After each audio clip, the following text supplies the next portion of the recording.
नाहरावाली Bharatiya Janata party के मंडल में पंडित दीनदयाल उपाध्याय जी प्रशिक्षण महाअभियान में मुझे पार्टी के आदेश पर आपके बीच हाजिर हुआ हूँ। पार्टी का इतिहास और विकास सत्र के बारे में कार्यकर्ताओं को जानकारी देने के लिए मुझे भेजा गया है। मंच पर विराजमान मेरे पिता तुल्य जाखड़ साहब, अनूपगढ़ की लोकप्रिय विधायिका रही बेटी संतोष जी, इस मंडल के अध्यक्ष पवन भालू जी, पूर्व अध्यक्ष देवीलाल कुकना जी, हमारे बेटे बच्चे संदीप भुल्लर जी, पार्टी के पदाधिकारी, मंडल के पंच सरपंच, डायरेक्टर और मेरे साथ गंगानगर से आए किशोर जी, मुकेश जी, नरेश जी। मित्रों, बाबा साहब की जीवनी पढ़ी,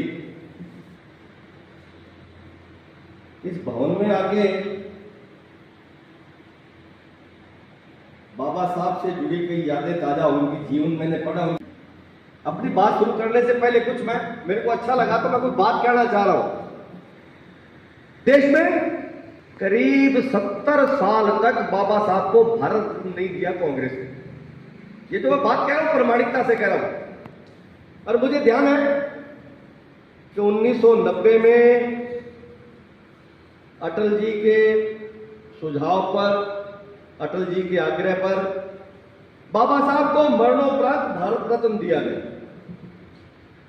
उसके बाद 10 साल तक मनमोहन सिंह की सरकार रही, बाबा साहब की तरफ ध्यान नहीं गया। लेकिन मोदी जी जब 2014 में देश के प्रधानमंत्री बने तो मुझे ध्यान है कि मोदी जी ने पंच तीर्थ बनाने की घोषणा करी। पंच तीर्थ, जहां बाबा साहब का जन्म हुआ, जहां बाबा साहब की शिक्षा हुई, जहां बाबा साहब की दीक्षा हुई और जहां बाबा साहब का महापरिनिर्वाण हुआ और जहां उनका चैत्य हुआ, जिसे चैतन्य कहते हैं।